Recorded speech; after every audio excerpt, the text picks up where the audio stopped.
Would you like a jelly baby? Robot! The first full story for Tom Baker as the fourth Doctor. This is one of those ones that I have seen before, but it has been a while, and I've never reviewed it before. So it's probably been, it's got to be at least 15 years since I saw this. Been a long time. My memory of it was that Tom Baker himself makes an immediate good first impression, but the story was kind of mid. And having rewatched it, yeah, pretty much. Like, there's nothing especially wrong with the core story that it's doing. I will just say that it feels a bit generic of the era. There isn't really much that is memorable aside from the Doctor himself and how immediately, not only does Tom Baker fully have it all figured out, how he's playing this part, but like the dynamic between like him and the Brig, him and Harry, him and Sarah Jane, it's all there immediately. Like, honestly, if you cut off just the stuff that specifically refers to the fact that he just barely regenerated, you could claim this is an episode from like 2-3 seasons later, and you would totally buy it because they're just that comfortable with each other. I would say that of the Doctors that we've had, Tom Baker and Matt Smith were the two who came basically fully formed in their very first episode. What you get from them in that first episode is very distinct and is what they are going to be for the remainder of their run. Now, you can decide for yourself whether you prefer a Doctor who sort of changes and evolves a little bit. Some of my favorite Doctors, actually my top 2 favorite Doctors, kind of do that, those being the 7th and the 12th. But there's something really impressive about an actor just swanning in and just, there he is. He's just got it all figured out. He knows exactly how he's handling this character.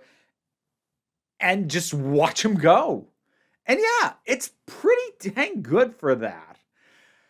The stuff that isn't him and his interactions is it's fine. There is a think tank called Think Tank. That's a bunch of scientists, and they have a robot from somebody who recently left the group but had built this robot, and they're using the robot to help them conquer the world effectively.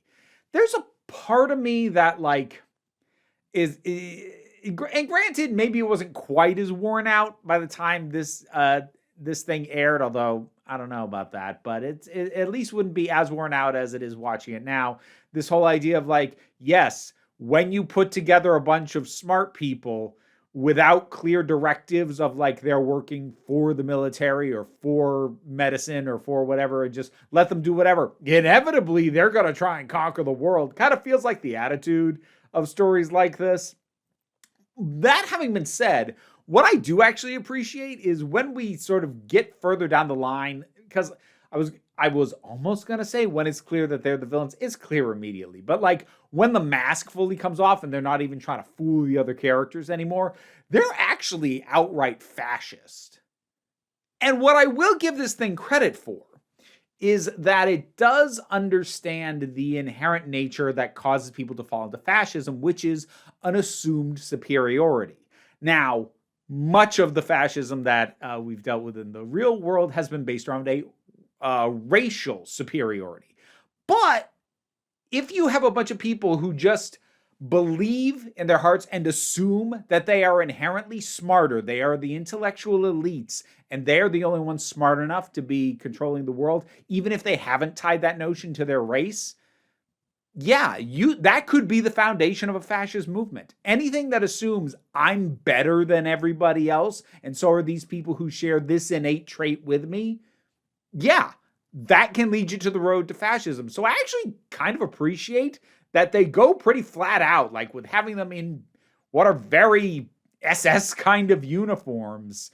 And I'm like, okay, so this feels less like a condemnation of the idea of, oh, smart people, they think they're better than everybody else, and more like, no, here's another route into fascism, and it actually kind of portrays that pretty decently. But like, there's no real surprises in this. The robot gets its first reveal at the end of the first episode, which it kind of had to. Robot's the name of the story. Like, what were you gonna hide it? But this thing,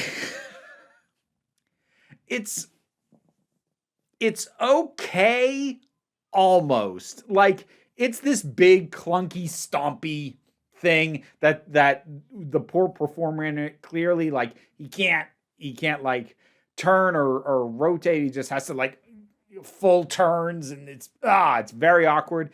And like, that's kind of assumed to be in the case of a lot of things like this. But there's something about I never stopped laughing at this. It has got the smallest, noodliest wrists I've ever seen on a robot. Like, it's because it's this big, bulky.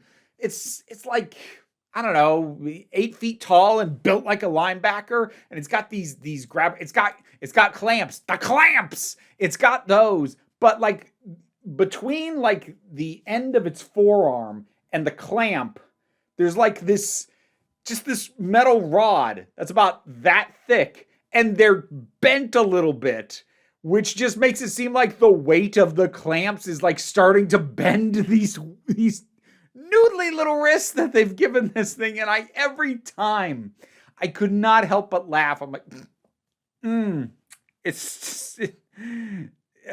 didn't work. Really didn't work. I don't know if the connection ever does get made at any point in the show, but like, this robot is called K1. And eventually the doctor's going to hook up with a robotic dog from the future called K9. I don't know if it's ever made explicit that K9 is in a direct, like, I don't want to say evolutionary, that's not the right term, but like developmental descendant of K1. I think that would be interesting. I've always kind of assumed, like, I know K9 didn't exist at the time this episode came out, but like, the fact that they just spell it K9, and yes, I know it's a pun on canine and dog and whatever, but like, you introduce a humanoid robot called K1 and tell me later there's a K9, like, I'm going to assume there's a connection there. But I don't know that it ever gets made explicit. I haven't seen all the K9 episodes, so maybe it does. I don't know. My gut instinct says probably not. Again, like, the real highlight of this is not only Tom Baker, but his interactions with everybody. Because like, by this point, the Brigadier just really, he both knows how to handle the Doctor and is also exhausted by the Doctor. Like, realizing especially how distractible this Doctor is, he gets a sense of that quickly, and he like kind of gets a good idea of like how to wrangle this guy, but you can tell it is already exhausting him. So that works pretty well. Sarah Jane is decently used in this one. She has a couple of moments where she does something that just, I don't know, seemed just contrivedly foolish in a way that like feels like it signals some of the later uses of her. Because I've said for a long time, like, Sarah Jane Smith is a great companion when she is written well. There are some of the writers really did not write her very well. This one's okay, but there's like little hints of some of the not great directions she's going to go, or I mean, rather, situations and story contrivances that are going to be come up with to just make her a far less interesting and useful character. But she mostly does okay here. It's also nice that like her main thing to do here is to be empathetic, because the robot, not only is he a robot with noodly wrists, this is a robot with a lot of feelings. He's just got a lot of feelings. He doesn't even go here, but he has a lot of feelings. Does anybody under the age of 30 understand that reference? Probably not. Anyways, the idea that she has empathy and sympathy for this robot, and the fact that it is clearly highly emotional to the point that it's like flat out called, it's going mad. The contradictions of its guidance that it's not supposed to harm humanity, but it's in the hands of people that are going to ask him to kill. Like, you can, and the stereotypical thing is like, oh, it like blows its brains because of a logical fallacy. No, you can tell like it's just hurting him. It just hurts him to be confronted with this stuff. And I think they get about as much sympathy as you can get towards the big, awkward, clanky thing with noodly wrists. It also gets kaiju size towards the tail end. I think there's probably a good reason they waited till the last episode to do that, because it is a predictably janky effect. Not Invasion of the Dinosaurs janky. Holy crap! But it is a pretty janky effect all the same. Like, bless their hearts, they tried, and it's one of those things that's like, that doesn't quite work, but it's adorable that you're trying in a way that honestly works better than, like, because starting with the third Doctor's era, you just got a lot of blue screen that just didn't look good, and there are times where it's just like, there's no reason that even needs to be blue screen. Like, get a backdrop. Like, there's so many ways that could have just looked better. You're picking a technique that looks worse. The techniques they used, like, to make the robot look giant and interact with things are, I think, the best techniques they could have used. And so it doesn't feel like you're using this just because you can, or maybe because it saved you a couple bucks, even though it looks demonstrably worse. This is much more, it's adorable because it's like, yeah, those are the correct techniques to do what you're trying to do. You don't have the quality of equipment or the technical know-how or the budget to make it work, but it's adorable that you're really giving it a go. And there's a inherent sweetness to that, I guess. In a way that doesn't bother me the way a lot of the janky blue screen stuff, especially of the third Doctor's era, that stuff bugs me. This didn't. Like, it's not good visually, but it is adorable. I'm not sure if there is even really that much else to say, other than just, like, once again, to admire how fully formed the Doctor is. And, like, some amazing classic all-timer lines in his first appearance. Like, would you like a jelly baby? It's in this. There's no point in being an adult if you can't be childish sometimes. That's in this. Computers are incredibly sophisticated idiots. Still a good description of computers even to this day, and that's in his very first appearance. So the writing was right there as far as him as a character goes, and Tom Baker nailed it. He nailed it immediately right out the gate, and it's, given that a fair amount of the stuff I still have to watch from him is from later in his era, where you can tell he's, on a good day, he just doesn't have the energy he used to because he's been doing this too long, and on a bad day, he just seems tired, like he doesn't want to be there.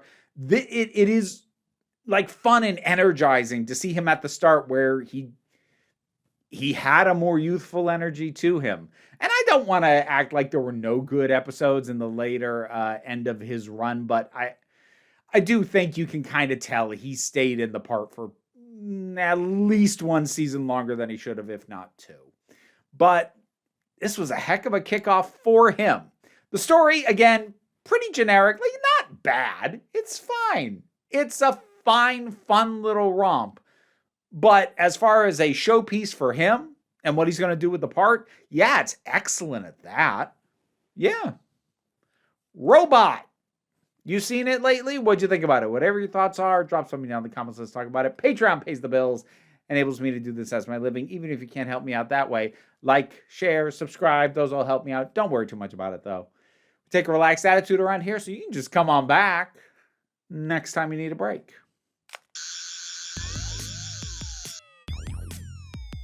And now it's time to thank my highest supporting patrons: Robin Moore, Goddess Elida, Zubin Lutfulla, Welsh Wrestling Geeks, Oliver B., Melissa Pedersen, Movie Turtle, Ulrich Bogdan, Loki Eris, Melinda Walters, Auntie Kate 808, Becky Sparks, Renabulax the Poodle, Tracy Scrabbit, Angry Casperl, Dave Hall, Quite Bearish, Rosalind Bennett, Adam RDL Taylor, Pal Barabajoggle, Mira G, and Sir Didymus is my favorite. You can hear me try and say your name while dealing with these guys crawling all over me by checking out the reward tiers on my Patreon. See you next time.